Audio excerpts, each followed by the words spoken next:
Mas uma coisa que eu queria te dizer, quando você diz o cinema que está sendo gestado agora, independente, o outro também era. A Sim, gente sempre fez cinema independente. exatamente. Porque as majors sempre se posicionaram como uma oposição. Em alguns momentos se consegue que elas coproduzam, né? Quando interessa, assim, em certos momentos políticos, político-econômicos, elas entram, tudo. Mas quando você entra na distribuição, na exibição, a batalha é feroz. E hoje eu acho que é até pior, porque hoje você não consegue mais distribuir um filme, é muito difícil. E não é só para nós, porque o brasileiro pensa que é tudo só no Brasil, não é só no Brasil. Quando Bernardo Bertolucci ainda estava vivo, há uns anos atrás, ele se queixou que estava muito difícil distribuir filmes. O Ettore Scola largou um filme, o último que ele ia fazer, ele disse que não ia mais fazer, porque sempre ele soube que tinha que conceder para os distribuidores e tal, mas que o nível de concessão que estava sendo pedido agora, ele não podia aceitar. São diretores que sempre trabalharam com produtores, distribuidores, e que sempre atenderam às demandas dos distribuidores e produtores, porque senão eles não faziam os filmes. Mas ele falou que... Aí eu achei aquilo assim, falei, poxa, o que eu leio no El País, há alguns anos atrás, dos exibidores, é o mesmo argumento daqui dos exibidores. Filme europeu não dá dinheiro. Eles falaram isso no jornal. E falam igualzinho os exibidores brasileiros falam dos filmes brasileiros, os exibidores e distribuidores. Igualzinho, mesmo discurso. Só muda que em vez de falar Brasil, fala Europa.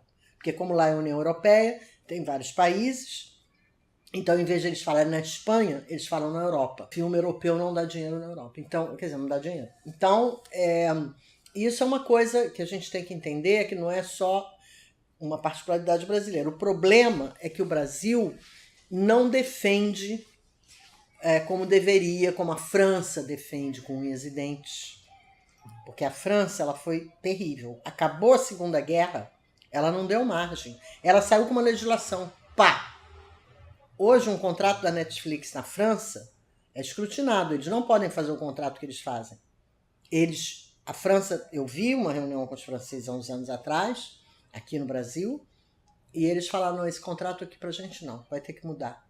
Então eles são assim, os franceses, e eles adoram, eles conseguem botar vários impostos, imposto disso, imposto daquilo, para poder ter dinheiro para bancar o cinema. Assim mesmo, hoje em dia você vai a Paris e não tem mais aquela quantidade de filmes maravilhosos. Tem muita comedinha idiota, tem muito filme americano, muito filme de major.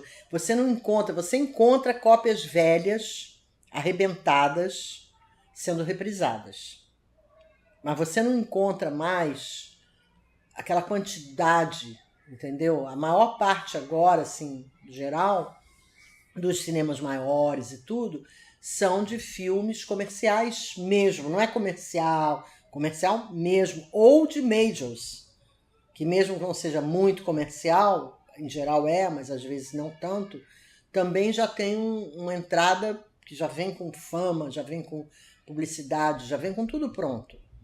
Então, assim, o problema do Brasil é que, além da gente não ter tido esse caráter que a França teve, dizer aqui não, meu irmão, desde o início, e bem ou mal ela mantém, porque a Netflix tem que fazer filmes franceses, não pode fazer qualquer coisa lá, qualquer contrato, não é assim. E você viu que agora a União Europeia deu uma multa aí para o Meta de 1 bilhão e não sei quanto, né? Não é brincadeira. Então, assim, nós não só não temos esse caráter, essa força de dizer não, como a gente é muito leniente com essa história, entendeu? A gente não tem a autoestima necessária e nós temos também uma classe política muito fraca nesse sentido. Eu vi que anteontem, o Geraldo Alckmin, o vice-presidente da República, recebeu a Motion Pictures. Não há nada de mais receber a Motion Pictures. Mas o que a Motion Pictures pediu? Regulação não.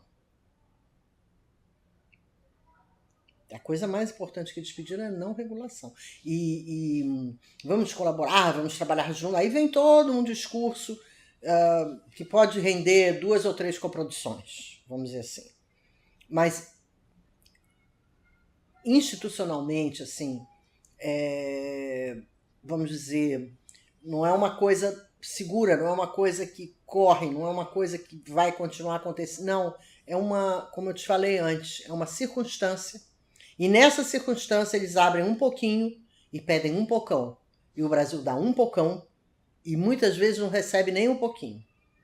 Então, esse é o problema brasileiro. Você tem dirigentes, tem governantes que não têm consciência disso. Ou se tem, preferem estar do lado do mais forte, que não somos nós. Deveriam estar do nosso lado porque são brasileiros, mas não estão. Então nós temos esse enfrentamento aí que não é brincadeira. O cinema independente, e hoje em dia eu fico apavorada como é que vai ser. Porque você vai aqui num cinema aqui do bairro, é um filme americano, tem um horário ou dois. O do Joaquim Fênix, não é o Coringa, um outro, meu marido foi ver, tinha 3 pessoas no cinema, ele mais 2. Joaquim Fênix. Então, assim, a gente está vendo que o pouco do espaço que tem, ele é tomado dessa maneira e os filmes passam em uma sessão ou duas. Eles inventaram esse modelo de que só se vê 1 ou 2 sessões do cinema, do filme. É porque tem filme demais, sala de menos, e porque acho que também não há uma educação assim para que as pessoas tenham interesse em ver. A publicidade para o filme brasileiro é pífia, os distribuidores não têm, assim, só se for esse filme é comercial, uma comédia comercial, então aí nós botamos tudo, entra Globo Filmes, entra isso, entra aquilo outro. Mas se for um filme comum, um filme médio, normal, um filme que não é um super sucesso, mas que é um bom filme, que pode ter público, você não consegue chegar nesse público, porque você não tem a publicidade que precisa ter, o investimento no lançamento é pífio, e a maior parte desse investimento fica ali no cinema para o distribuidor e para o exibidor, porque a propaganda é toda interna. Você bota um cartaz dentro do cinema, você está pagando o cartaz dentro do cinema. Você dá uma pipoca na estreia, você paga a pipoca, o produtor. Então, assim, fica muito difícil para o cinema brasileiro. Entende? Não tem uma publicidade fora da sala. Porque os distribuidores querem aproveitar, já que é filme brasileiro, e botar tudo para dentro, e não para fora. Não, avançou, né? Porque você tinha a Chanchadas da Atlântida, que eu, inclusive, gostava muito quando era criança, eu ia ver todas, que eram o Severiano Ribeiro e outros produtores ou distribuidores, assim. Então, assim, o Cinema Novo, ele fez uma coisa muito boa, que foi mudar essa visão de que um cinema tem que ser uma reprodução no início do rádio, depois da televisão, né? Não dava mais. Então o Cinema Novo peitou isso, bancou isso, às custas de talento e prêmio internacional. Porque com o talento, o Rio 40 Graus ganhou o primeiro prêmio de Cinema Novo, foi Rio 40 Graus em Karlovy Vary, na Tchecoslováquia, em 55, 56, por aí. Primeiro prêmio. E assim, do Cinema Novo, né? E depois veio Glauber e Nelson com Vidas Secas e Glauber com... Então ele teve o Pagador de Promessa com uma Palma de Ouro. E o Assalto ao Trem Pagador. Eram filmes bons, alguns mais difíceis para o público, outros menos, mas filmes que atingiram, chamaram a atenção do mundo. Não é? Buñuel, Visconti, esse pessoal todo morreu pro Glauber. Entendeu? Eu vi em Veneza isso acontecer. Ninguém me contou. Eu vi. Então, o Glauber era respeitado de Robert Bresson até Werner Schröter, Robert Kramer, o que você quiser. E Antonioni. Glauber era super respeitado. E assim como ele, outros grandes diretores brasileiros, como Nelson também. Então, assim, a grande diferença, o salto dos anos 60 foi esse. E, como eram os jovens muito politizados, eles perceberam que tinham que jogar politicamente para obter a possibilidade de produzir. Então, em 64, com um golpe, que foi uma coisa muito complicada, porque proibiam os filmes de ir para o exterior, a cópia do Deus e o Diabo foi clandestina. É como é o Irã hoje, ou como foi a Cortina de Ferro num determinado período. Os filmes aqui saíam, às vezes por mala diplomática, clandestinamente, às vezes alguém carregava as cópias. E quando via já estava lá e não podiam fazer mais nada. Então, mas verba não tinha. Eles criaram o Instituto Nacional do Cinema, que era feito basicamente por amigos dos militares, pessoal ligado aos militares que pensavam como eles, pessoal mais da direita. E eles não tinham muito interesse nesse tipo de cinema, né? Eles eram mais voltados para um cinema diferente. E então o pessoal do Cinema Novo criou uma possibilidade no Rio de Janeiro da CAIC. A CAIC era um órgão estadual no governo do Lacerda, um governo de direita, mas o Lacerda era um cara mais intelectualizado, assim, mais esclarecido desse ponto de vista perto dos militares. O Costa Silva, o que ele lia era palavras cruzadas, o que ele fazia, o máximo de literatura que ele pegou foi palavras cruzadas, é verdade isso. Então, há uma distância muito grande para o Lacerda, por exemplo. Por menos que a gente ache que o Lacerda tenha sido um cara bom do ponto de vista progressista, embora ele tenha feito também coisas no Rio de Janeiro boas. Mas, enfim, aí o Cinema Novo percebeu isso, criou essa CAIC, essa Comissão de Apoio à Indústria Cinematográfica. E aí se fizeram alguns filmes. Ao mesmo tempo, o Banco Nacional entrou também para financiar o Zé Luiz de Magalhães Lins, que foi um cara muito antenado, muito aberto. Até fizeram uma matéria com ele há pouco tempo, não sei se ele morreu, mas fizeram uma matéria dele, sobre ele, maravilhosa, tudo que ele ajudou, até o Garrincha. Ele era um cara assim que todas as artes e tudo, então ele deu um impulso também com financiamentos que muitas vezes eram impagáveis. E ele diz que todo mundo pagou. Todo mundo deve ter pago, mas assim, né? E nunca conseguiu obter a visibilidade, porque o cinema era fechado a esse tipo de filme, os cinemas, né? Você não consegue passar no Luiz Severino Ribeiro um filme desse, é muito difícil. Naquela época ainda mais ou menos. Hoje em dia eles falam, não é... Eu tentei distribuir, exibir lá Mangueira em Dois Tempos, que é um documentário bom, ganhou 3 prêmios nos Estados Unidos, então, para quem gosta dessas referências, está aí uma referência. E o Severino Ribeiro mandou dizer que ele não distribui esse tipo de filme, ele não exibe esse tipo de filme. Então você não tem essa possibilidade, né? Essa possibilidade o Cinema Novo criou com muita dificuldade, mas com filmes que não davam dinheiro, mas vendiam no exterior, passavam, ganhavam prêmios, né? E faziam barulho na imprensa. Isso eles faziam mesmo. O Cinema Novo pensava esse problema a partir de uma indústria nacional? Olha, eles sempre quiseram, mas havia todos esses entraves. Eles eram muito acusados de fazerem filmes para si mesmos. Mas o caso não era esse. Você tem que levar em conta que você estava saindo numa transição, saindo da chanchada para um cinema, uma cinematografia, porque você pode dizer que tem uma cinematografia no Brasil, sem dúvida, e não é com o filme da chanchada. Com todo o respeito que eu tenho, na minha infância foi uma maravilha, eu adorava. Bom, o Grande Otelo para mim é um dos maiores atores brasileiros de todos os tempos, Oscarito Idem, então eu não estou discutindo isso, eu estou discutindo que aquele tipo de cinema, aquele cinema não era um cinema universal, era um cinema local, muito baseado nas esquetes de rádio, naquela coisa do rádio, da televisão começando, era uma coisa assim, muito... Então, assim, eles pensavam, tanto é que a Comissão de Apoio à Indústria Cinematográfica, a CAIC, né?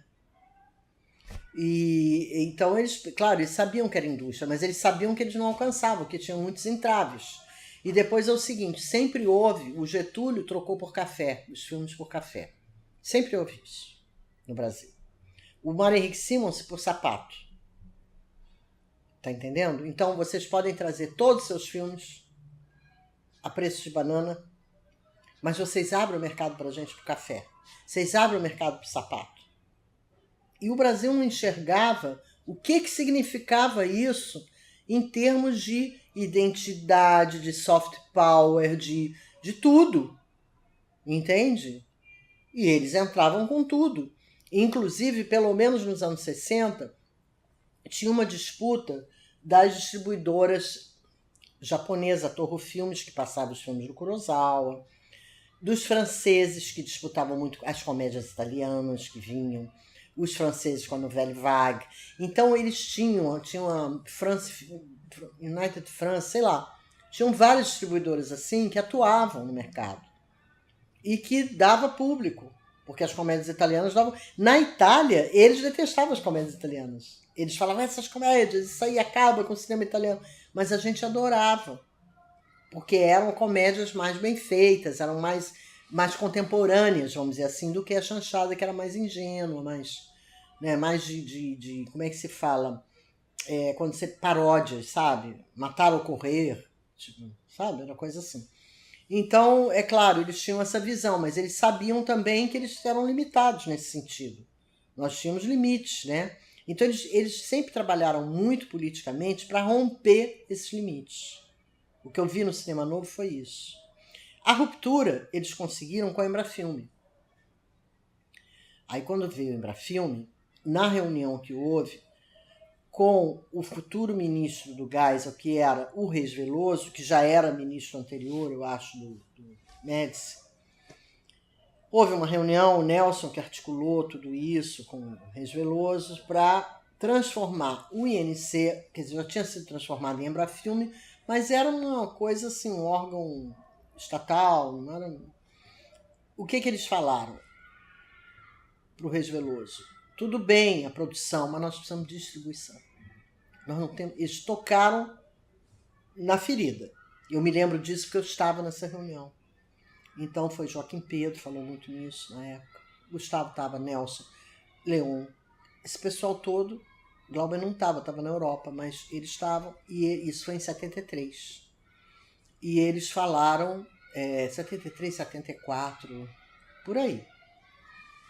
Em 73, 74. Logo antes do Geisel assumir. E eles falaram muito da questão da distribuição, que não adiantava investir na produção, quilombo, que não é que não adiantava, mas que tinha que botar no cinema. E então, você está entendendo o que acontece? Eles fizeram, então, a distribuidora. Então, o Roberto Farias foi para a direção geral, já era um cineasta dirigindo, não era mais um crítico ou vamos dizer, um agente da ditadura. Agente no sentido de que não é que o cara era isso ou aquilo, eram os caras ligados à ditadura de alguma forma, ou porque era parente do Roberto Campos, ou porque era não sei o que lá, eram ligados à ditadura. Então, filho do general que era não sei o que lá, por aí, né? Então, não, a Embrafilme veio com um cineasta na cabeça, que foi o Roberto Farias, que era uma coisa assim mais palatável, de centro, que não era a esquerda do cinema e também não era a direita, porque era um cineasta. Quer dizer, não era a direita no sentido de só privilegiar os filmes americanos. Pelo contrário, o Roberto era muito nacionalista porque ele tinha uma produtora e distribuidora e ele sabia o que ele penava para poder fazer os filmes e botar na praça. Então, ou seja, era alguém que sabia muito bem, sentia na pele, sabia quais eram os nós, as dificuldades e o que tinha que ser vencido. Isso não resolve muito, mas é meio caminho andado. E ele teve essa felicidade de botar o Gustavo na distribuidora. Gustavo era um intelectual, montador de cinema, diretor de cinema, tudo isso, mas ele era um intelectual. Mas como ele tinha uma formação muito forte, com Paulo Emílio Salles Gomes, foi da Cinemateca, trabalhou na Cinemateca Brasileira, quer dizer, ele tinha um embasamento cultural, intelectual forte e tinha uma prática cinematográfica, porque era um bom montador, ganhou prêmios e tudo, era um cara do cinema. Então, ele na distribuidora, ele fez uma coisa muito interessante. Ele fez assim, tem os filmes que são comerciais, para sustentar os filmes que não são comerciais, mas que são importantes para a evolução da linguagem, porque uma coisa alimenta a outra, porque se você só faz filme comercial, o que vai acontecer? Não evolui. Entende? Então você vai cada vez ficando mais cristalizado numa situação abaixo do mundo, quer dizer, você fica inferiorizado em relação ao mundo. Você, agora há pouco tempo, porque essa situação sempre volta, né? Há pouco tempo, um conhecido meu de São Paulo falou: Ana Maria, eu acho que tem que ser assim. Esse negócio de fazer um monte de filme, diversificar, não dá certo. tem que fazer uns 4 filmes para arrebentar, de 50 milhões. Não. Eu falei, tá, e a cinematografia brasileira, como é que fica? Porque se você vai... Quantas vezes tentou, você faz isso, não dá um tostão, você jogou tudo fora, aquele dinheiro, o filme não ficou e o cinema não andou. Então a questão não é que... E aí fizeram até um artigo, o Paulo Sérgio, da Filme B, com o Rodrigo, que foi da Fox, da Columbia, artigo que não. Tem que acabar com essa Bolsa Família. Chamou de Bolsa Família, de esmola que dão para os pobres do cinema. Que tem que dar só para filmes tchan. Ora, filmes tchan vai buscar no mercado que falta. Você pega um pouco do governo, porque precisa do filme comercial, mas você quer fazer um filme de sei quantos milhões, você vai pegar os 50 milhões, você não vai ganhar dinheiro, não é para bilheteria, então vai pegar no mercado. E deixa os outros evoluírem, porque é claro que nem todos vão acertar, tem muito tiro na água, mas tem tiro na água lá em cima e tem tiro na água lá embaixo. Não é só numa esfera. Em todas as esferas. O cinema é uma arte, é indústria, mas é também um jogo, quer dizer, você não tem certeza, não é científico, é artístico, queira ou não.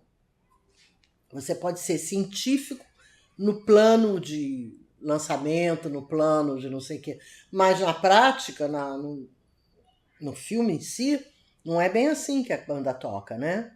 Você pode ter um grande roteiro mal filmado, você pode ter um péssimo roteiro que vira genial o filme. Isso é muito relativo. Então não dá para você decidir assim, entendeu?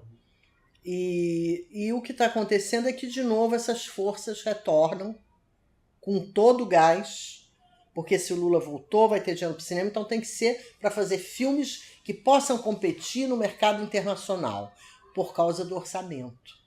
Então, o Geisel era um nacionalista. Um nacionalista, isso não adianta. Se nós devemos uma coisa ao Geisel, foi a Sembrafilme.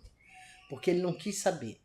Pela primeira vez no Brasil, veio o representante da Motion Pictures, Dr. Jacques Valente, e não foi recebido pelo presidente da República.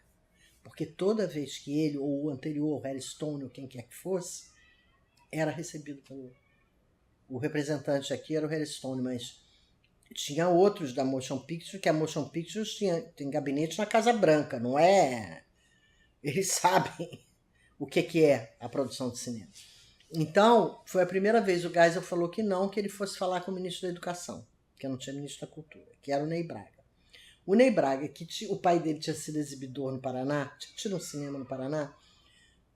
Não, você vai falar com o Roberto Farias, o cara foi caindo de escalão. No escalão dele, Motion Picture com o Embrafilme, não é com o presidente da República. Quando é que o cara do Embrafilme vai lá falar com o presidente da República? Quando é que a Margareth Menezes vai falar com o Biden? Não vai, quem vai é o Lula, claro. Então, o Geisel botou eles no seu devido lugar. O que aconteceu é que essa distribuidora cresceu de uma maneira fantástica e pegou uma fatia muito grande do mercado. Exatamente por isso, porque fazia os filmes muito populares e os filmes muito artísticos que iam para cá e para lá, tipo, acho que... Não, Macunaíma não é dessa época, mas enfim. Vários filmes assim, com muitas representatividade no exterior. Nós tivemos então Dona Flor com 12 milhões, Lúcio Flávio com 6 milhões, Dama de Lotação com 8 ou 10 milhões. Coisas assim fantásticas. Que esse dinheiro voltava para a caixa da Embrafilme e ela conseguia financiar outros. Menos Rogério de Ganzella, Júlio Bressani, filmes que não iam, mas que eram filmes, não iam dar uma alta bilheteria, mas eram filmes que avançavam a linguagem, o próprio Glauber, que eram importantes ser feitos. Essa era a filosofia do Gustavo lá. Mas ele foi muito combatido depois. Primeiro, pelo próprio cinema, porque tem as disputas internas. Ah, mas deu para esse, não deu para aquele, deu pra... não tem para todo mundo. A gente sabe que não tem para todo mundo. E não é que ele não desse, nem dependia dele, mas tinha que ter uma organização lá qualquer, né, que o dinheiro desse para bancar o que eles estavam fazendo, assinando os contratos que eram assinados. E eu acho assim que, de um modo geral, foi bem atendido, no sentido de que havia filmes comerciais e havia filmes de arte. Então, mas aí houve essa disputa interna, né? Inclusive entre o próprio Gustavo e o Roberto, porque o Gustavo queria suceder o Roberto queria, mas depois não queria, ficou uma confusão, acabou saindo dos dois, e entrar no Celso Amorim. E, enquanto isso, o que eu ia te falar, o outro problema foi que, como ele fez A Dama do Lotação, por exemplo, aí os caras caíram de pau. Então é porno chanchado, o governo financiando. A porno chanchada no interior do Brasil era uma festa. Passava. É muito melhor passar porno chanchada brasileira que uma porcaria americana. Entendeu? De porcaria por porcaria, é melhor a nossa porcaria, que tem mais sabor, tem a nossa cara, e sempre tem umas brechas por onde passam algumas coisas além da aparência. Sim. Então, o mercado brasileiro na época, você não pode imaginar. São Paulo, Ribeirão Preto, era assim uma bilheteria fantástica. Isso lidando com a evasão de renda, porque muitos exibidores pegavam o mesmo bilhete, entrava, passava de novo, vendia o mesmo bilhete várias vezes. Tinha isso. Tinha que ter uma fiscalização. Então, mesmo assim, houve um expansionismo incrível. Aí começaram a atacar. As mídias atacaram, e as mídias usam agentes brasileiros, quer dizer, pessoas brasileiras ligadas ao cinema que se prestam a esse papel, como se prestam a outros, como a gente está vendo agora no meio ambiente. O Brasil é assim, né? Todo lugar deve ser assim, mas aqui é triste. Você vê, os políticos eles são vendidos, né? Vendidos mesmo, aos interesses. Desde que pague, Então eu acho que ali começou a sair nota em jornal, uma pressão muito grande. Eles fizeram várias safadezas, por exemplo, a lei do curta, que era uma lei muito legal, porque passava um curta brasileiro antes do longa estrangeiro. Então, esses curtas são 10, 15 minutos, é uma coisa, no máximo 15 minutos. Ele formou muita gente. Eu, por exemplo, eu fiz os curtas que eu fiz, foi sempre nos editais. Abri o edital de curta, eu botava, se passasse, ganhava. Aí, quando o Concini analisava se ia passar ou não no cinema, quer dizer, se era um filme que podia... Aí eles davam dinheiro para você. Com esse dinheiro eu já fazia um roteiro de outro, já preparava outro filme. Eu me lembro que eu comprei uma máquina elétrica de escrever, porque eu falei, agora o roteiro vai ser mais fácil. Entendeu? Você se capitalizava e se tornava... Era pouquinho dinheiro, 10 mil reais, uma coisa assim. Mas era um dinheiro que dava para você fazer um outro roteiro, parará, e experimentar a linguagem. E aí os curtas tiveram uma grande... O que os exibidores fizeram? Começaram a contratar filmes, botar filmes feitos assim, de qualquer jeito. Eu não sei como é que consigo me deixava, devia ter alguém lá. Porque eu me lembro que eu entrei no cinema e falei, essa daí sou eu. Eram umas sobras de um filme que eu fiz em 1967. Nós estávamos no ano dos 80, 20 anos antes. E ele me botou de longe. O cara me botou de longe, era o produtor do filme. Ele pegou tudo que é sobra, juntou, fez lá um arremedo qualquer sobre o Araguaia, mas eu vi que o andar era meu, que a mão era minha. Eu falei, sou eu. Aí eu falei, olha o que o cara fez. E com esses arremedos que eles fizeram, começaram a dizer, esses filmes são horrorosos, esses curta-metragens. E não era, tinha curta-metragens maravilhosos, inclusive premiados. E aí eles fizeram todas essas sabotagens, foram feitas na mídia. Fake news, que era tudo porra chanchada, curta-metragem que não prestava para poder descredenciar os bons, a questão de passar o curta antes, que era uma coisa muito boa. Tudo isso foi feito. Então a Embrafilme acabou, o Collor acabou daquela maneira que acabou, fez um negócio horrível. Graças a Deus eu consegui tirar meus curtas lá do CTAV, porque eles tinham se pago. Porque a Embrafilme era tão boa nisso que o Assaltar a Gramática se pagou no circuito universitário. Eles soltaram um filme de poesia marginal, Chacal, o Ali, Leminski, coisa assim. Eles soltaram para a galera de todas as universidades. Eu tenho um pouco ainda, mas eu tinha muitos comprovantes, né? Passou aqui, passou ali. O filme se pagou. E como no contrato, quando se pagava, voltava para o dono, para o produtor, eu consegui liberar meus filmes curtas, porque eles tinham se pago. Ou porque venderam para o exterior, o bebê vendeu muito para o exterior, então não tinha mais a conta com eles. e os outros 2 se pagaram aqui. O Assaltaram no Circuito e o Spray Jet também. Eu consegui liberar os 3 filmes na época do Collor, por causa disso, porque estavam todos pagos. Tirei para eles não se enterrarem ali, entendeu? Não ficarem enterrados. Então, assim, essa época do Collor foi uma época muito triste, porque nós tivemos que recomeçar do zero. Teve gente com dinheiro de filme no banco que foi bloqueado, porque ele bloqueou tudo. Para desbloquear foi um perrengue. Então, paralisou toda a produção. Foi desesperador. Desesperador. Então, quando entrou o Itamar entrou com uma outra compreensão. Quer dizer, a gente está sempre, é isso que eu te falei, sempre começando de novo. E quando você começa de novo, mudou um pouco o negócio. Então, você já começa num outro patamar. Às vezes até mais violento. E menos amável, com menos possibilidade de você avançar, entendeu? Então hoje você vê, a gente está recomeçando, não é isso? Porque tivemos 4 anos desse último presidente, que eu não vou nem falar o nome dele, e ficamos nessa situação terrível, que eu acho que nem na ditadura a gente passou por isso.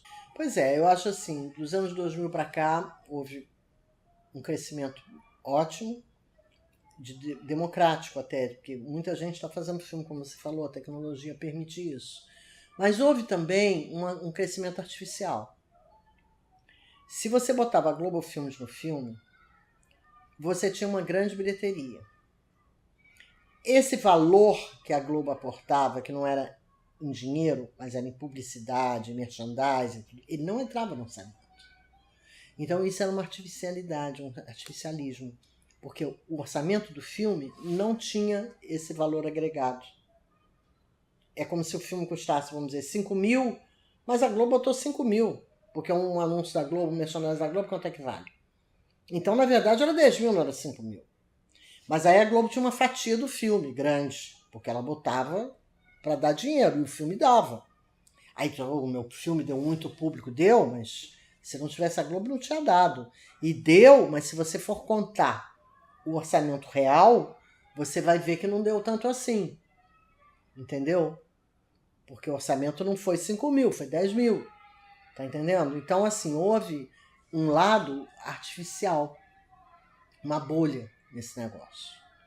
E houve uma democratização, quer dizer, um crescimento mais horizontalizado, de outras pessoas começarem a fazer cinema e quererem dar sua visão do mundo, e tudo isso. Então, agora a questão da distribuição ficou desse jeito. Uma dificuldade para você distribuir do mesmo jeito. Você tem que ter... Eu vejo isso como atriz, por exemplo, eu acho muito engraçado, porque quando eu fui fazer televisão, todo mundo me olhava torto de cinema, porque televisão é uma coisa menor. Daqui a pouco eles só queriam ator da Globo. Só ator de televisão. Então, assim, tudo bem, tá certo, precisa de gente famosa. Só que normalmente você tem gente famosa do próprio cinema e não gente famosa de outro veículo. Depois misturou tudo. O próprio Estados Unidos, que era uma coisa muito segregada, televisão e cinema já não é tanto. Né? O George Clooney veio da televisão, outros vieram. Então não é que seja rígido, isso deva ser, não deve ser. Ao contrário, deve ser tudo aberto. Mas ficaram muito com essa coisa de tem que ter um ator televisivo. Isso atrasa, inclusive, a evolução da interpretação. Porque a produção industrial na televisão é muito acelerada. O ator não tem condições de fazer um grande trabalho nesse ritmo de produção, entendeu? Gravando 40 cenas por dia, não sei quantas cenas, é muito difícil.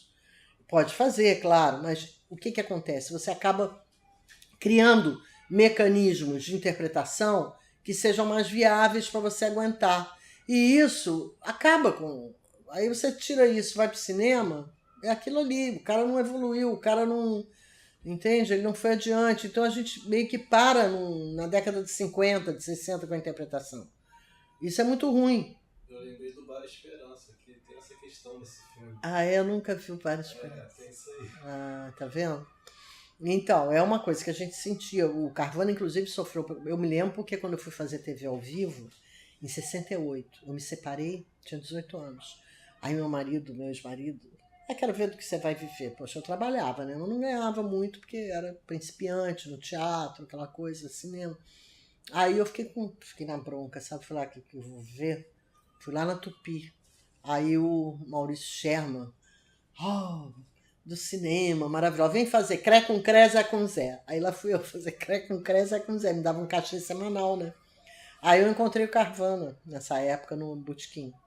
Aí no Veloso, no Garota de Ipanema atual. Aí o cara falou, maravilha, você fazer. Falei, pois é, mas o pessoal me olha torto, porque como uma atriz vai fazer Cré com Creza com Zé, né? Mas aí ele falou, isso mesmo, Ana Maria tá certa, não sei o que, parará. E tudo bem, fiz isso, como eu posso fazer o Glauber, como eu posso fazer o Babinha, como eu posso fazer Cré com Creza com Zé e tchau, entendeu? E aí, quando eu fui fazer a Gabriela, o próprio Gustavo dizia, não vai ligar essa televisão. Eu nem tinha televisão, pra dizer a verdade. Eu comecei a ver televisão na casa de uma amiga para poder ver a novela, para poder me ver, para saber como é que eu tava. Que eu gostava de dizer, não, televisão, novela, não sei o que, não sei o que. Mas depois eu comprei a televisão e falei, não, eu tenho que ver a televisão, não posso não ver o meu trabalho. Primeiro era preto e branco, aí não sei o que, não. Consegui cores e tal e ver o meu trabalho. Mas tinha esse preconceito violento, que depois mudou, passou a ser o preconceito contrário. Essa não tá na televisão, então você nunca tá no lugar que esperam que você esteja. Mas, de qualquer maneira, esse problema aí dos anos 2000 para cá, houve primeiro essa história desse artificialismo, dessa coisa inclusive, uma certa estratificação, mas isso já vem com o investimento, isso já tem a ver com a indústria cultural no Brasil. A indústria cultural entrou primeiro na Itália com muito peso e aqui entrou quando a Globo, no mesmo ano, 65, a Globo inaugurou, né? E aí começou a indústria cultural. Isso era um plano mundial, quer dizer, isso já estava acontecendo mundialmente. E então quando veio a indústria cultural começou o seguinte, quem tem mais nome, quem tem mais mídia, quem tem mais dinheiro, quem tem mais não sei o quê. Então toda aquela coisa que nós tínhamos nos anos 60, os artistas aqui do Rio, por exemplo, teatro, cinema, artes plásticas, televisão, tudo era uma coisa só, eram todos amigos. A música, todo mundo se conhecia, todo mundo era amigo. Um dia, muitos anos depois, depois dos anos 2000, no início dos anos 2000, eu fui ver uma peça no Canecão, que o Miguel Magno me chamou, e eu vi assim, não, na primeira fileira é a Estrela da Globo, no camarote, coisa também. Você fica lá no fim do mundo, porque no fim do teatro, porque você não é um global, você não tem dinheiro, você não tem mídia, você não tem nada. O que você está fazendo aqui? Vai lá para trás. Mas você é da mesma profissão que eles. Então, começou a haver essa estratificação social muito violenta, muito, a partir dos anos 80. Foi bem no neoliberalismo. Até o Zé Celso falou para mim, agora a censura é econômica. Foi quando a censura se deslocou da moral e bons costumes para a econômica. Você esmaga economicamente que a pessoa vai se ferrar. E aí acaba, não tem mais. Então a luta foi muito braba nos anos 80, não foi brincadeira. Os artistas independentes nos anos 80, eu posso dizer porque eu tinha 3 filhos pequenos. Não foi mole. Sabe? Você lutar contra os leões, né? E se manter. Até porque seus colegas também olhavam para você de cima a baixo. Não te respeitavam. Essa daí não ganhou dinheiro. Essa mulher que não ganhou dinheiro. Eu não convido mais para minhas festas. Não convido para minha casa. Não, aqui não. Tipo assim, te olhavam de cima a baixo, teus colegas. Então, essa coisa foi muito pesada nos anos 80. O Luiz Carlos Marcel escreveu sobre isso. Ele escreveu sobre isso. Depois eu vi que ele falou nos livros dele. E isso aconteceu muito seriamente nos anos 80. Então, nos anos 2000, isso já estava assim, institucionalizado. Quem pode, quem não pode, quem é, quem não é, quem é você, quem, não sei o quê. Isso virou uma coisa assim. Por isso que os próprios cineastas também falaram, o meu filme deu 600 mil espectadores. Então, você não deu nada. Então, virou esse negócio, entendeu? Essa estratificação que não leva a nada, né? E agora parece que há um rearranjo, que eu não sei ainda o que vai acontecer nesse rearranjo, né? Mas existe, eu tenho a sensação que está mudando. Porque eu sinto, porque vem em ondas. Daqui a pouco o negócio meio que balança e reorganiza tudo de alguma forma. Em geral, da forma que o sistema quer, não da forma que a gente gostaria. Mas é sempre uma oportunidade para você avançar em alguma coisa. Não, eu vou te falar uma coisa. Por exemplo, o Carlos Augusto Calil, ele sempre tem esse discurso de que cineasta não tem que pedir dinheiro ao Estado, que o Estado não sei o quê. Eu não conheço nenhum país do mundo em que o cineasta não tenha dinheiro do Estado. Os Estados Unidos não tem dinheiro do Estado, mais ou menos, porque... E os Estados Unidos tem muito... Primeiro, tem uma indústria fortíssima. Eles têm benefícios do Estado, aqueles produtores anos. Tem, claro. E eu não sei quais são, o mecanismo, mas tem. E tem muitos investidores. Ópera é uma coisa caríssima. Quem é que vai bancar ópera? Não tem, por isso que a ópera é um problema. Lá tem, porque os caras bancam, Metropolitan e não sei o que, e barará, e bancam. Então, a dúvida que você coloca, ela é legítima, é isso aí. O cinema não tem jeito de não ter o Estado. Na França tem, na Itália tem. Você vai ver lá, a RAI é o quê? Uma televisão estatal. Vai ver o filme em inglês, loteria, é o quê? Estatal. BBC, loteria, estatal. Vai na França, CNC, Centro Nacional de Cinematografia, tá lá em tudo que é coprodução, pode ver. Estatal. Então, assim, não dá para fazer cinema, que é uma atividade muito cara, sem nenhum apoio estatal, não é possível. Pode haver uma combinação, buscar parcerias com produtores, com investidores. Você pode conseguir alguma coisa, não muito, porque o Brasil não tem muita tradição disso. Eu fiz meus últimos filmes, o último filme não tem dinheiro nenhum do governo, nada. Coprodução e Itaú Cultural. Agora, um filme custou isso aqui, eu ganhei isso aqui, ainda botei dinheiro, então não é uma coisa profissional para mim, no sentido de me sustentar, entende? É profissional porque eu fiz profissionalmente, o filme está sendo exibido, o filme viajou para tudo quanto é festival, mas eu não ganhei, assim, eu ganhei fora, depois que acabou o filme eu consegui ganhar alguma coisa, mas muito pouco, mas eu trabalhei 1 ano no filme, entende?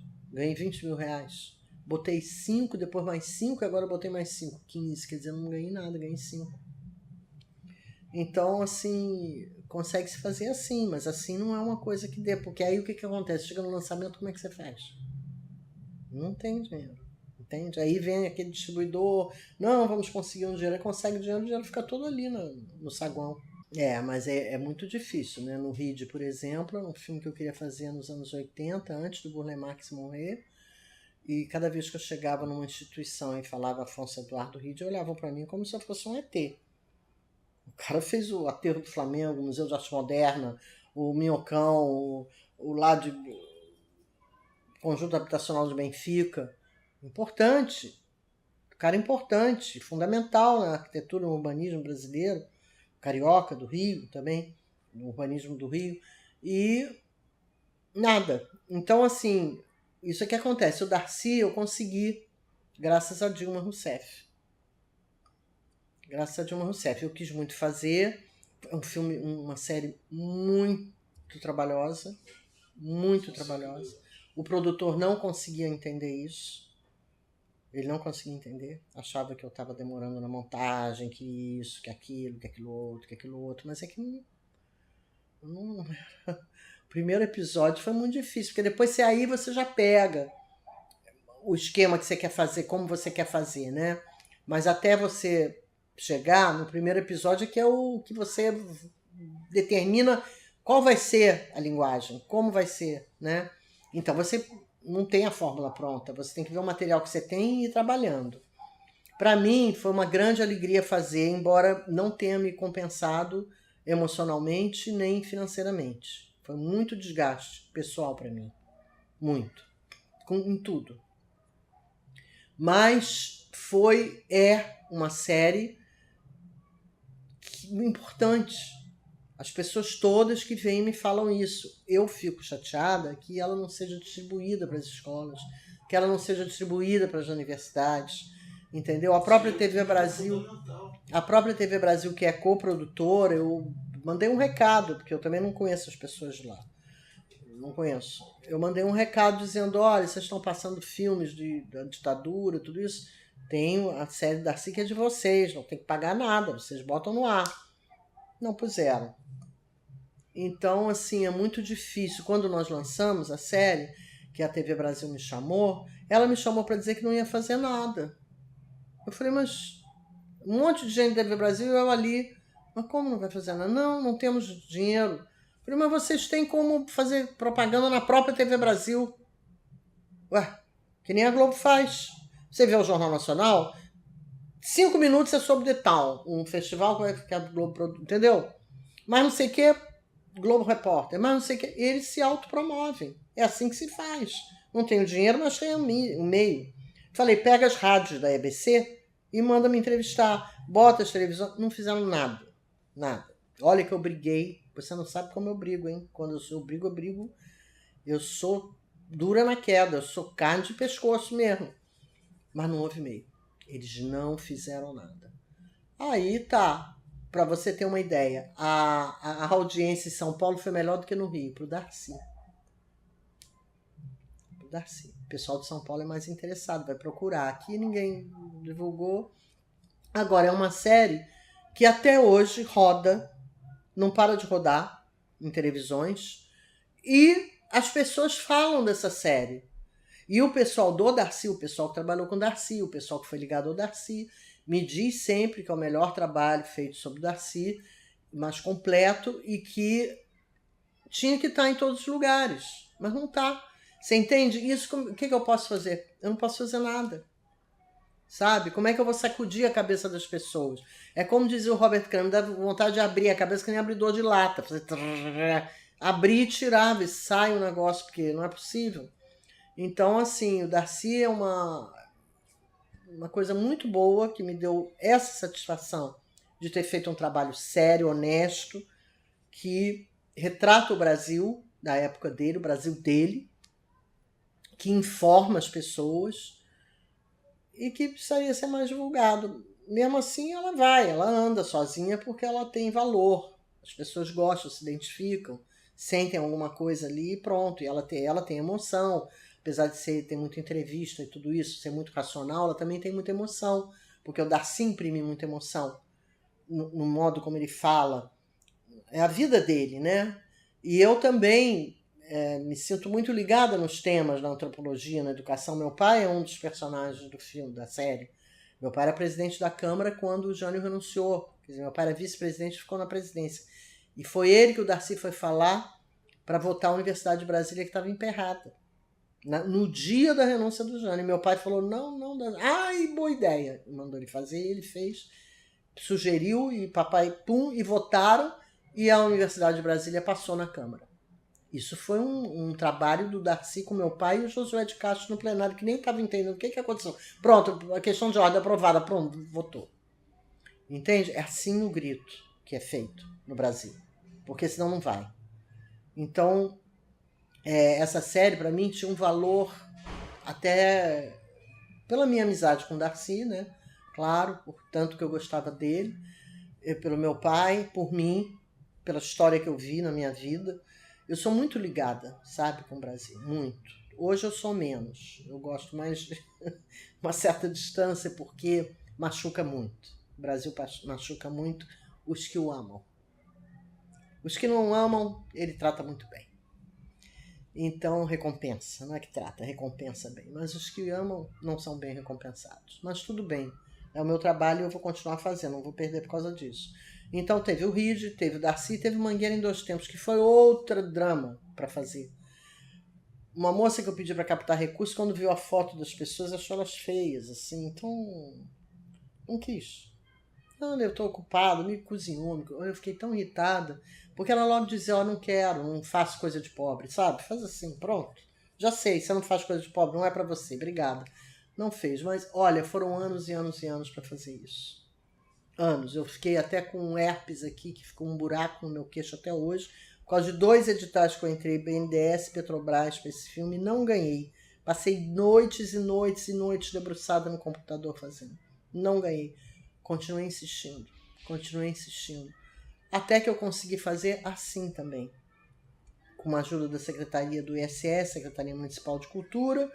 Quando já estava pré-montado, eu mandei para o Itaú Cultural. Aí, graças a Deus, era uma pessoa com a cabeça muito aberta, que viu, falou para mim, eu fui fazer pilates, eu mandei para ele, fui fazer pilates. Quando eu voltei, ele já respondeu, vi e gostei, vamos fazer. Mas ele dentro de um orçamento desse tamanho. Então foi assim também um orçamentinho para fazer um negócio mais ou menos grande, porque tem música comprada, tem muito material de arquivo, é um negócio caro aquilo ali, né? Se não fosse a minha disposição de ir e ter uma equipe bacana, sabe? Ter um bom diretor de produção que segurou também, um baita de um fotógrafo como Jacques Chewich, se não fosse isso, eu não tinha conseguido fazer, entendeu? Então, tem sido feito assim, na marra. Mas você não pode fazer tudo na marra. Não dá para ser assim. Tem uma hora que cansa, né? Eu, por exemplo, já estou começando a dizer, assim também não tem muita graça, né? Mas é isso, a gente tem muita dificuldade em que o Brasil reconheça o Brasil. Quantos editais eu entrei com Mangueira e eu via filmes serem aprovados que não significavam nada e o Mangueira não entrava. E são uns argumentos, às vezes, que não dá para entender, sabe? Bom, a mulher, tradicionalmente, né, ela teve dificuldade para votar. As mulheres não votavam. A gente sabe que houve brigas na Inglaterra. As operárias lá mataram gente. Foi um perrengue. No Brasil, a mesma coisa. Para a gente conseguir o voto feminino, foi outro perrengue. Não houve mortes assim, mas foi mais um movimento da classe média. Lá em Londres, na Inglaterra foi mais operariado, né? Então a gente sabe que a mulher, ela sempre teve ou tarefas inferiores que eu digo, tarefas domésticas, não são inferiores, mas são domésticas, sem projeção pública, sem contar com o intelecto. A mulher não pensa, a mulher é, coitadinha, um ser inferior, né? Então, essa é a visão. Então, eu não tive essa criação. Meu pai era um político de esquerda, progressista, e ele falou uma vez para mim, minha mãe estava falando de casamento na sala, ele falou assim para mim no quarto, não ouvi nada disso que estão falando. Mulher tem que ter uma profissão. Primeiro você tem que ter uma profissão, depois você pensa em casamento, você quer ter uma profissão. Então, meu pai me criou sempre assim, de ter E foi o que eu procurei. Só que quando eu fui fazer cinema, eu entrei como atriz, né? Eu era atriz de teatro, estudava teatro, tudo, entrei como atriz. Comecei a ter vontade de fazer cinema. Fui muito combatida, porque eu primeiro montava filmes, montava curta-metragem de amigos, fui assistente de montagem do Mário Carneiro em alguns longas, eu e ele. Mas eles me olhavam assim, né, me vendo assim na moviola. Eu tinha a impressão que eles sempre me achavam uma piada, uma brincadeira, sabe? Mas, assim, eu não me impressiono muito com essas coisas, porque já desde criança, mesmo nas campanhas políticas do meu pai, imaginei, ele foi adversário do Carlos Lacerda no Rio de Janeiro, na Guanabara, para o governo. Você imagina a pancadaria que foi. Então eu já estou habituada com a pancadaria, eu cresço na crise, entende? Eu sou igual o Brizola, vai bate que eu cresço.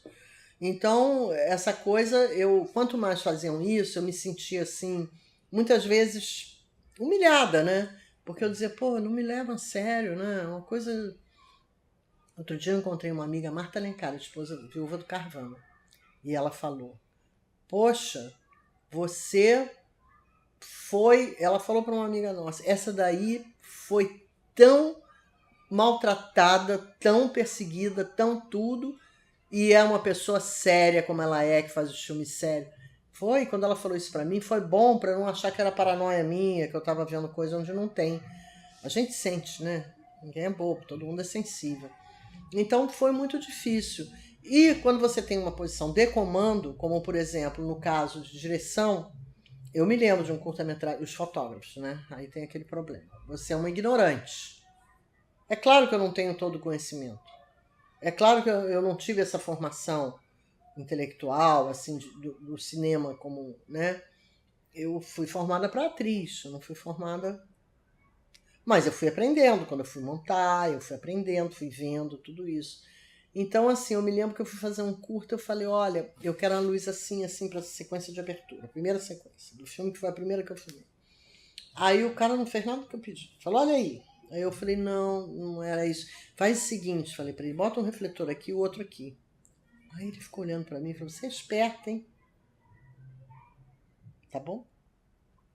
Aí passou lá pelas tantas, eu falei, queria um plano. Não dá porque não dá para iluminar. Eu falei, não, faz o seguinte, tem um banheiro aqui, abre a porta do banheiro, bota o refletor dentro e ilumina. Aí ele falou, tá. Claro que dava para iluminar, ele deu o jeito dele. Aí depois ele falou para mim, me encontrou e falou, você continua com aquela mania de iluminar? Eu não estava com mania de iluminar, eu estava pedindo uma coisa que não estava sendo atendida. Então eu tinha que dizer que havia um meio de fazer.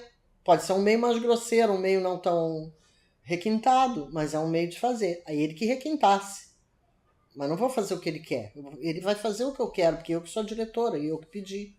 Eu contratei e eu que tenho um filme na cabeça. Porque esse negócio da filmagem é uma coisa, mas quando chega na montagem o diretor tá lá, o fotógrafo não tá, o assistente não tá, o continuista não tá, o ator não tá. Então deixa o diretor, porque ele sabe o que ele está fazendo. Ele vai chegar na montagem, já ele sabe o que ele está fazendo. Então, esse problema da mulher, eu já fiz o Mulheres de Cinema, meu primeiro filme, mas com uma perspectiva de dizer assim, como vivem as mulheres de cinema no Brasil? Porque eu não via, eu tinha 24 anos, era a época da porno chanchada, aquela foi logo quando a Embrafilme ia começar a distribuir filmes, quer dizer, ainda estava naquela época de Instituto Nacional de Cinema, aquela coisa. E eu falei, como é que vivem as mulheres? Aí eu resolvi, eu li o livro do Paulo Emílio Salles Gomes, Humberto Mauro Cinearte Cataguases, e falei, eu vou fazer um trabalho sobre as mulheres. Eu fiz a pesquisa, descobri, eu peguei 100 mulheres, aí descobri não, uma por década, tal, e fiz. Mas o filme passou em brancas nuvens, ninguém ligou. Mas ninguém ligou, passou em Brasília, eu nem fui pro festival, nem fui convidado. Passou em Brasília, ninguém falou nada, bobagem. Tive uma plateia privilegiada, porque quando eu fui no MAN ver o filme, na Cinemateca, que eu pedi pro Código passar para mim na tela para eu ver, por sorte, por acaso, o Glauber estava lá, Rogério e Júlio também. Então eles entraram na sala. E o Glauber, porque eu chamei, vem ver, tal. E o Júlio e o Rogério estavam lá também. E eles gostaram do filme. Eu me senti assim, poxa, primeiro filme, uma garota, não tenho experiência nenhuma. Esses caras são cineastas, né, de verdade. Eu era uma amadora, vamos dizer. Então, eu fiquei muito contente. Hoje em dia, esse filme passou em Lisboa, no Doc Lisboa, 2 anos atrás. Todo mundo faz filme sobre a mulher no cinema, séries sobre a mulher no cinema. Descobriram a mulher no cinema.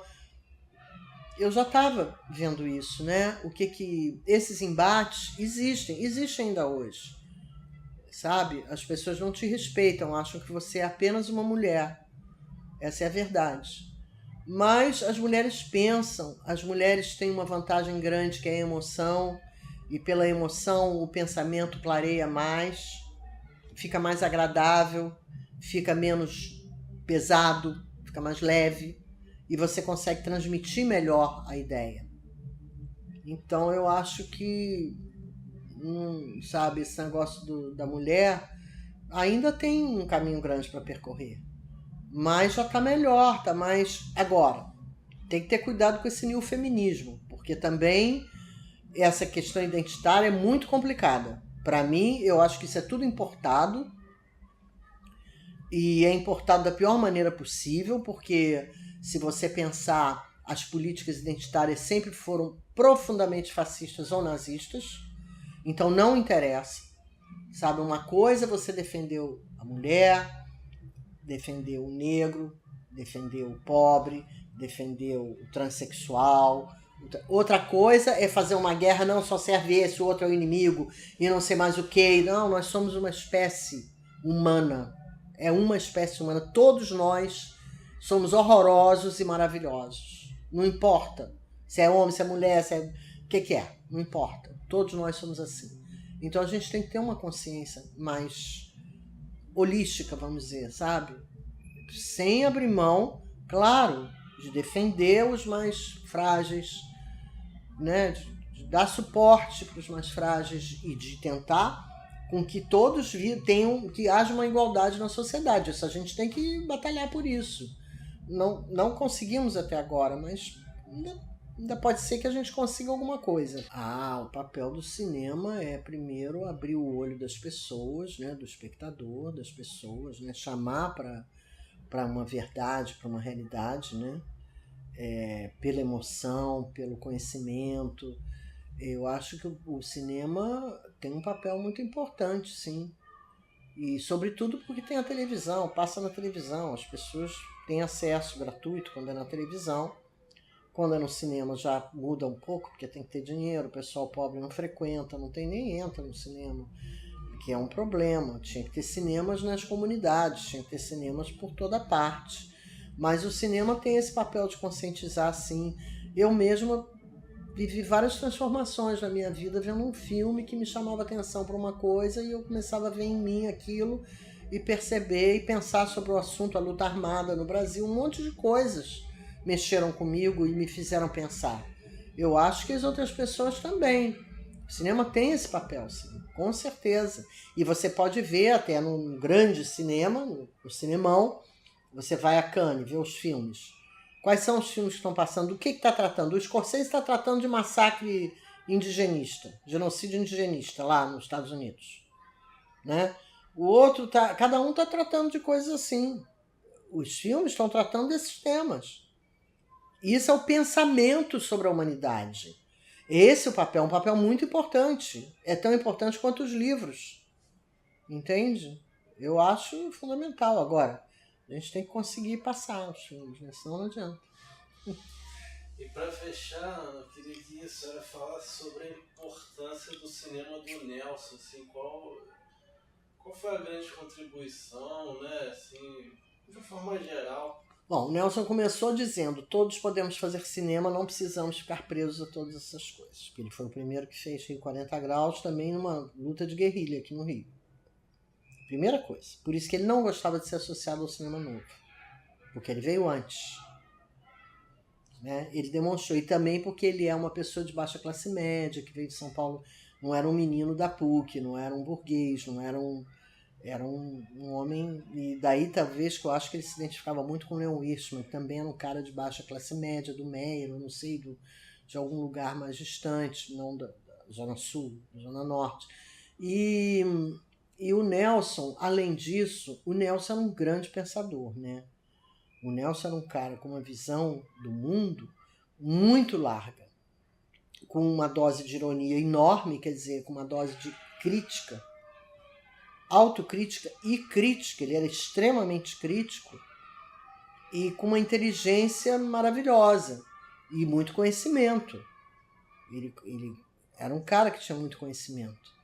Para mim, ele foi muito importante porque ele me virou de costas para a universidade, de frente para o cinema. Eu estava estudando ciências sociais quando eu filmei com ele a primeira vez. E ele ficava: larga essa faculdade. Não vou largar a faculdade, não vou largar. Aí ficava aquela coisa, mas ele me virou, porque no outro filme eu já tinha largado a faculdade. Não porque ele insistisse, porque eu percebi... Bom, em 69 não dava nem para estudar, porque era uma loucura. A polícia entrava dentro da sala de aula, jogava bomba de gás no pátio, era um inferno. Um verdadeiro inferno. Demitia professor, o professor cortava a marca do programa. Era uma coisa que não... Eu comecei a ver, bom, assim não dá também, fazer um sacrifício enorme. Trabalhar e estudar. Trabalha em cinema e estuda, quer dizer, é pesado, né? E ainda para isso, não. Então o Nelson, ele formou muita gente. As equipes dele, ele formou um monte de gente. Na faculdade, na UF, ele formou um monte de gente. Nos Estados Unidos, ele formou. Então, assim, onde o Nelson ia, ele era... A gente brincava, chamava ele de mestre, ele ficava marara. Mas ele era um mestre, era uma pessoa que gostava de ensinar. E eu me lembro disso porque quando eu fui fazer estágio na montagem com ele, eu ficava numa mesa de corte. Ele marcava e eu cortava. Ele marcava e eu cortava. Eu não via. De vez em quando ele chamava: vem cá, vem olhar. Aí eu ia olhar. Onde é que você cortaria essa cena? Aqui. Não, não é aqui. Olha, eu vou te mostrar. Aí ele mostrava por que era onde ele estava cortando. Então, assim, ele gostava de ensinar, sabe? Ele gostava de distribuir conhecimento. Ele não é aquele que guarda para ele e não quer que ninguém saiba, porque aquilo ele conquistou e ele não vai passar isso para ninguém. Eu me lembro sempre de um maestro que o Tom Jobim disse: dizia que ele cercava o maestro para ver se... Porque ele estava começando, foi fazer televisão, e ele pegava o maestro do programa de televisão para ver se o cara dava umas dicas. E o cara nada. Aí um dia ele falou, esse daí não tem telefone, mora em Niterói. Quer dizer, não tinha jeito de o cara abrir. E o Nelson era o contrário. O Nelson abria tudo. E não tinha preconceito. É atriz, então não vou falar nada. Não, ele ensinava. Ele não tinha preconceito, entendeu? Então, a contribuição dele foi muito importante, porque os filmes dele são muito sólidos. Se você vê que tem consistência. Tem um pensamento, tem uma consistência e tem talento. Tem uma maneira, um approach, uma maneira de abordar que é de quem tem uma linguagem, de quem tem domínio da linguagem, de quem sabe o que quer e de quem tem um estilo próprio. Então, e ele não perde a autoria, mesmo quando ele diz, no Asilo ele deu uma cena para eu e Irene Stefani escrevermos. Eu falei, nossa, ele foi viajar, não sei para onde, tinha que fazer no Rio, algum problema de produção, e falou, vocês escrevam uma cena e a gente vai filmar amanhã. Eu falei, mas escreve a cena como, o que é? Não, mas dá um toque, diz aí. E eu e Irene escrevemos, a cena está no filme. E nem por isso o filme deixou de ser dele, pelo contrário. E no Asilo ele fez uma obra aberta, que todos nós participamos na criação, mas era dele. A autoria dele era incontestável, né? Não porque por autoritarismo, é porque era, né? Então, realmente, palmas para o Nelson.